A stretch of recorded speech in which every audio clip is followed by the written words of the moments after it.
Welcome back to the second part of the Ailing planet, the green movement's role. In our first video, we had already discussed several vital points of the lesson, just like the theories of the holistic view and the ecological view of this planet, and also we have discussed something about the green movement, which has been the base of every economical activities of this modern generation. আমি ইয়াৰ আগৰ যিটো video' আছিলে তাত আমি কেইটামান point আমি discuss কৰিছোঁ, আৰু পইণ্টকেইটা আমি আকৌ আজি বিশেষকৈ আলোচনা নকৰোঁ। সেইকেইটা হৈছে holistic view, ecological view, green movement. এইকেইটা আমি খুব ভালদৰে পঢ়িব লাগিব। আৰু গ্ৰীণ মুভমেণ্টটো হৈছে আজিৰ ইকনমিক এক্টিভিটিজ যিমান আছে তাৰ আধাৰ হৈ আছে, বেছ হৈ আছে। আৰু আমি today also we are going to discuss some vital points about the economical development theories, especially the sustainable development, as well as we will be also discussing some concepts related to the environmental security of this planet. And today we are going to discuss about sustainable development. Basically, this video will be on sustainable development and also on the environmental security.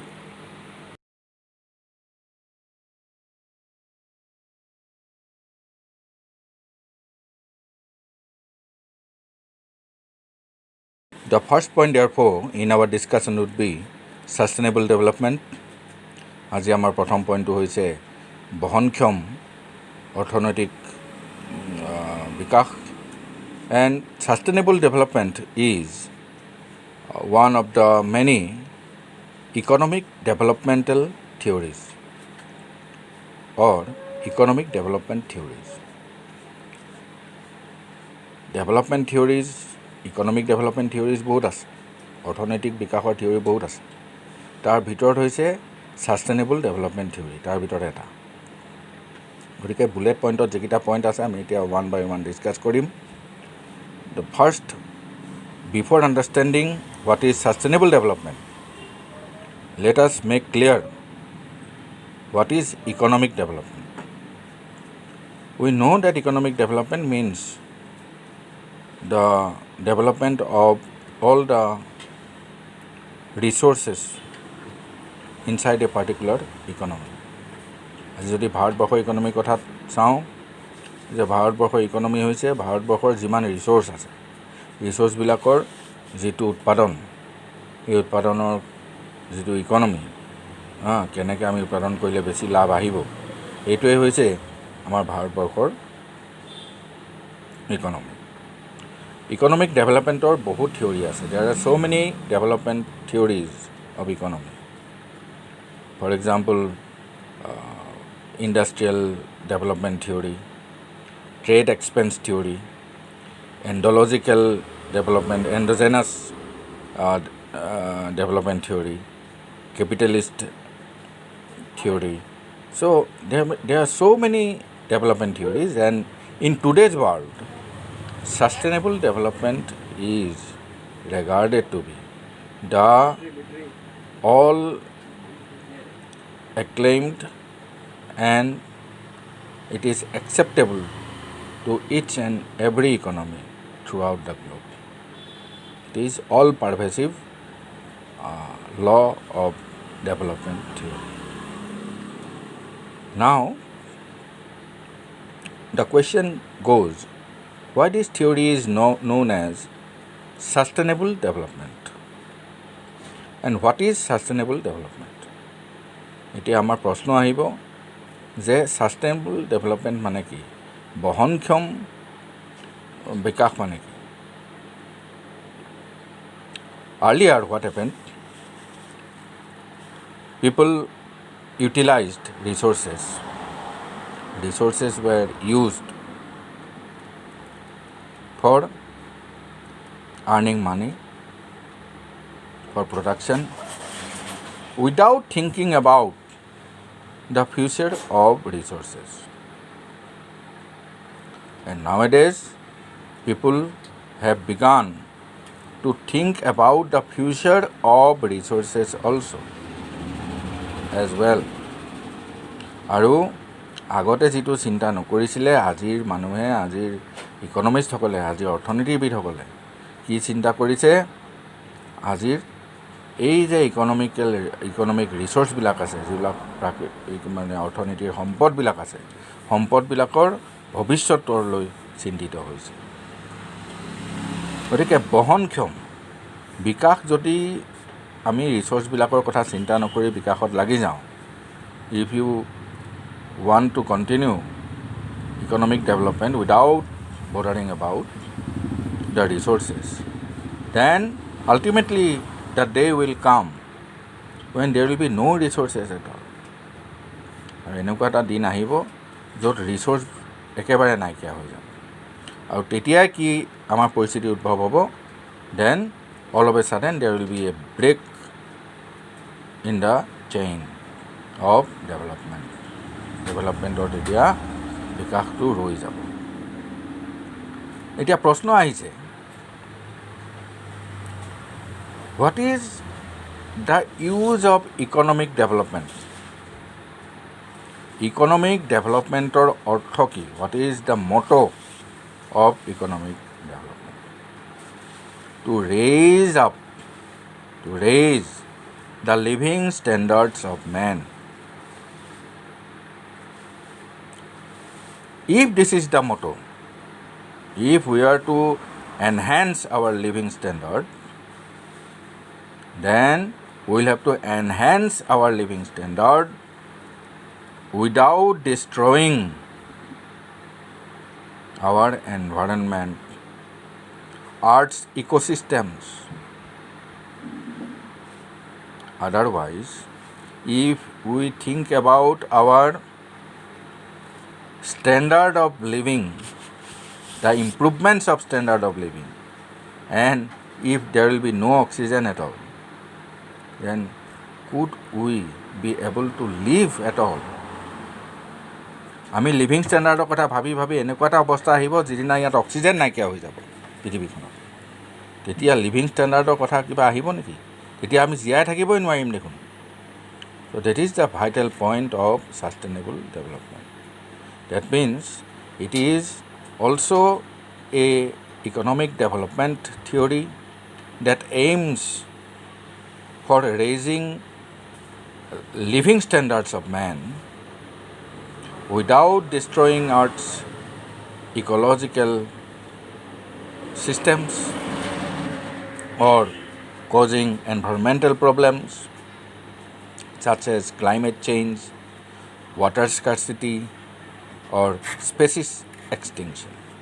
So this is the present day explanation, the present day definition of sustainable development. But now, apart from this definition, we will have to know another definition of sustainable development. And this definition is according to the World Commission on Environment and Development. And this particular definition was brought to the world by the World Commission on Environment and Development in 1987. Let us see what it tells. According to the World Commission on Environment and Development, sustainable development means human development that fulfills the needs of the present without harming future of mankind. As per this definition, one point is clear to us that sustainable development recognizes those developmental activities of human beings that will not jeopardize the future of mankind. That means this development theory is completely futuristic in nature. আমি এতিয়া world commission on environment and ডেভেলপমেণ্টে sustainable ডেভেলপমেণ্টৰ ওপৰত কি definition দিছে সেইটো আলোচনা কৰি আছোঁ। এই ছাষ্টেইনেবল ডেভেলপমেণ্ট বা বহনশীল যিটো বিকাশ, এইটো কিহৰ আধাৰত প্ৰতিষ্ঠিত হৈছে? এনেকুৱা এটা প্ৰতিশ্ৰুতিৰ ওপৰত যিটো প্ৰতিশ্ৰুতিৰে আমাৰ বিকাশে আমাৰ ভৱিষ্যত প্ৰজন্মক কোনো ক্ষয় ক্ষতি কৰিব নোৱাৰে। গতিকে এইটো এটা ভৱিষ্যত কেন্দ্ৰিক, আমাৰ ভৱিষ্যত মানে সচেতন, এইটো এটা বিকাশৰ এটা থিয়ৰী। গতিকে এইটো ইয়াৰ পৰা ক্লিয়াৰ হৈ গৈছে। এতিয়া আমাৰ প্ৰশ্ন আহিব, এইটো থিয়ৰী যদি আমি পঢ়োঁ, ইয়াত দুটা প্ৰশ্ন আমাৰ মনলৈ আহিব। প্ৰথম প্ৰশ্নটো হৈছে যে হিউমেন ডেভেলপমেণ্টত কি বুজোৱা গৈছে আৰু বৰ্তমান নিডছ অফ দ্য প্ৰেজেণ্ট কি আৰু ফিউচাৰ অফ মেনকাইণ্ড, এই বস্তু তিনিটাই কি কি বুজাইছে। আকৌ আমি ভালদৰে শুনো হওক। Now the questions are from this definition of sustainable development as given by World Commission on Development. So, what are these questions from this definition? First, what is meant by human development? ইয়াত human ডেভেলপমেণ্টৰ কথা কোৱা হৈছে, মানৱ বিকাশৰ কথা। What kind of human development is suggested by the definition? Next question, what are the needs of the present? Needs of the present বুলি যে কৈছে, এই বৰ্তমানৰ প্ৰয়োজনীয়তাসমূহ কি কি? আৰু কৈছে without disturbing or without harming the future of mankind. So what kind of future mankind has? এই প্ৰশ্নকেইটা আমাৰ মনলৈ ডেফিনেটলি আহিব। Let us answer these self questions. So these questions will automatically come to our mind after going through or after reading or after listening to the definition of sustainable development given by the World Commission on Environment and Development. এই কমিশ্যনটোৱে আমাৰ যিটো sustainable ডেভেলপমেণ্টৰ যি বহনশীল বিকাশ, তাৰ ওপৰত যিটো definition এইমাত্ৰ দিলে, এই নিশ্চয় আমাৰ এটা natural question. The first question is what is meant by human development? What should we mean when we call human development, when we say about human development? Human developmentৰ কথা এতিয়া যিটো কৈছে তাৰ মানে কি বুজাইছে? This is automatically the same answer that we have already studied. আমি অলপ আগতে আমি যিখিনি কথা আলোচনা কৰিছোঁ সেইখিনিয়ে। It is the rise of the standard of living of human beings. মানুহৰ জীৱনশৈলীৰ কি হ'ব? ক্ৰমবৰ্ধমান উন্নয়ন, এইটোৱেই হৈছে ষ্টেণ্ডাৰ্ড অফ লিভিঙৰ উন্নতি সাধন, এইটোৱেই হৈছে আমাৰ মানৱ ডেভেলপমেণ্ট। এইটোকে ইকনমিক্সত বুজায়। আৰু 2 নম্বৰ কথা আহিছে, 2 নম্বৰ প্ৰশ্ন আমাৰ মনলৈ আহিব, what is meant here in this definition by the present needs of human beings? আমাৰ মানৱৰ প্ৰেজেণ্ট নিডছ মানে কি? The present needs, future needs, past needs, present needs. Present needs মানে as a whole. What is the demand of human beings on the resources of nature? What is the cumulative demand on the natural resources of a particular period. এটা particular পিৰিয়ডত natural resource যিখিনি থাকে তাৰ ওপৰত সেই particular পিৰিয়ডত cumulative demand কি, একেবাৰে যদি আমি সকলোবোৰ যোগ কৰোঁ, ডিমাণ্ডবিলাকৰ প্ৰত্যেকটা কাউণ্ট্ৰিৰ ডিমাণ্ডবিলাক যোগ কৰোঁ নেচাৰেল ৰিচোৰ্চৰ ওপৰত, সেইটো হ'ব the present needs. Present needs অকল এটা সংকীৰ্ণ ভাবি থাকিলে নহ'ব। It should be the total demand on natural resources for fulfilling of our developmental goals. আমাৰ ডেভেলপমেণ্টেল লক্ষ্য উপনীত হ'বৰ কাৰণে এটা আমাৰ যিখিনি কিউমুলেটিভ আমাৰ ডিমাণ্ড সেইখিনিকে হৈছে প্ৰেজেণ্ট নিডছ। তৃতীয় প্ৰশ্নৰ আমাৰ আনচাৰ লাগিব, এইটো আমাৰ চেল্ফ কুৱেশ্যন হয়, আৰু that question is without harming the future of mankind. So' automatically the question was যে what kind of future has been referred or inferred here. ইয়াত কেনেকুৱা ধৰণৰ ফিউচাৰৰ কথা কোৱা হৈছে, আৰু আমি যদি ফিউচাৰ অফ মেনকাইণ্ড চাওঁ যে আমাৰ ফিউচাৰত কি হ'ব, এই কথাটোৱেই আমাৰ বহুত ডেভেলপমেণ্টেল যি আছে ইকনমিক ডেভেলপমেণ্ট থিয়ৰীত সেই বস্তুটোৰ কোনো আনচাৰ নাই। কিন্তু ছাষ্টেইনেবল ডেভেলপমেণ্টে কৈছে যে আমি যদি প্ৰেজেণ্ট নিডটোক চাই আৰু ফিউচাৰ নিডটোৰ কথাও যদি চিন্তা নকৰি প্ৰেজেণ্টতে আমি ডিমাণ্ড বঢ়াই গৈ থাকোঁ আৰু অলপো যদি আমি পৰিৱেশৰ কথা চিন্তা নকৰোঁ, এনভাইৰমেণ্টেল কনচাৰ্ণৰ কথা চিন্তা নকৰোঁ, তেতিয়া নিশ্চয় আমাৰ ফিউচাৰটোত আমি চব ইকনমিকেলি প্ৰগ্ৰেছ কৰিব পাৰিলেও will definitely we shall fail in terms of environmental security and environmental safety of our planet. আৰু এইকেইটাই হৈছে ছাষ্টেইনেবল ডেভেলপমেণ্টৰ মুখ্য ধাৰণা। These are the basic concepts of, these 3 points are the basic concepts of the sustainable development. The present day definition of sustainable development tells that this is an economic development theory that calls for raising living standards of man without destroying the earth's ecosystems or causing environmental issues like climate change, water scarcity, species extinction, etc. এতিয়া আমাৰ যদি আজি present day বা modern definition of sustainable development আমি পঢ়োঁ 21st centuryত, তেতিয়া আমি এইটোকে পঢ়িব লাগিব যে it is an economic development theory.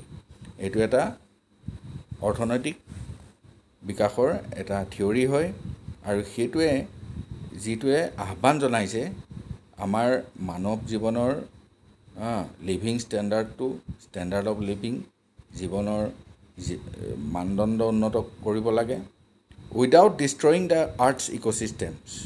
আমি আৰম্ভণিটো ইক'ছিষ্টেমৰ ওপৰত এই পাঠটিত লিখিছে, আমি পঢ়িছোঁ নানি পালখিৱালাজীয়ে যে ইক'ছিষ্টেমটো বৰ ডাঙৰ বস্তু। গতিকে আজি আকৌ এইটো আমি ডেফিনেশ্যনত পাইছোঁ যে আৰ্থৰ আমাৰ পৃথিৱীৰ ইক'ছিষ্টেমবিলাক পাৰিপাৰ্শ্বিকতা বিনষ্ট নকৰাকৈ, কজিং এনভাইৰমেণ্টেল ইছ্যুজ আৰু এনভাইৰমেণ্টেলৰ ইছ্যুবিলাক ক্ৰিয়েট নকৰাকৈ, যেনেকৈ আজি এটা ইছ্যু হৈছে ক্লাইমেট চেঞ্জ হৈ আহিছে, ৱাটাৰ স্কাৰ্চিটি হৈছে, স্পেচিছবোৰ নাইকিয়া হৈছে, এইবোৰ নোহোৱাকৈ যাতে আমি ডেভেলপমেণ্টটো কৰি যাব পাৰোঁ। গতিকে ডেফিনেশ্যনবিলাক আৰু আমাৰ প্ৰব্লেমবিলাক কেনেকৈ ৰিলেট হৈছে তোমালোকে নিশ্চয় বুজি পাইছা।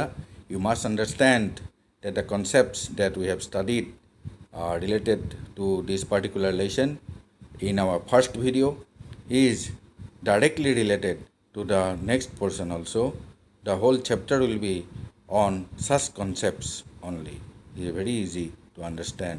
But remember that we must write down the points that we have discussed in this video, and we must review the video, watch again and again until the topic is not clear.